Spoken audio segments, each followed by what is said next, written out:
அப்புறம் குமரி மேற்கு மாவட்ட செயலாளர் சுபின் அப்புறம் நிர்வாகிகள்லாம் போய் பேரூராட்சி அலுவலகத்துல புகுந்து அங்க இருக்கக்கூடிய ஆவணங்களை அப்புறம் அழுட்டு போயிட்டாங்க.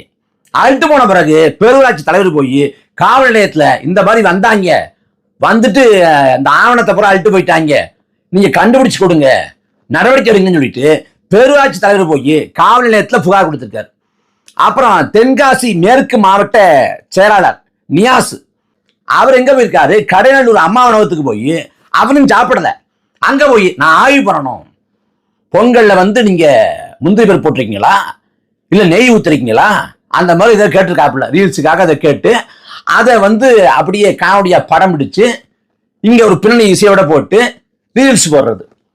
இந்த மாவட்ட செயலர்கள்லாம் அரசு அலுவலகங்கள்ல அம்மா உணவகத்துல போய் ஆய்வு பண்றதுக்கு கேள்வி கேட்பதற்கு சட்டபூர்வமா என்ன உரிமை இருக்கு? எந்த உரிமையும் இல்லை. ஆனா நாங்க தான் ஆளுங்கட்சி, நான் ஆளுங்கட்சியோட மாவட்ட செயலாளர்ங்கிற அந்த அதிகார திமிர்ல இந்த ஆட்டம் போடுறாங்க.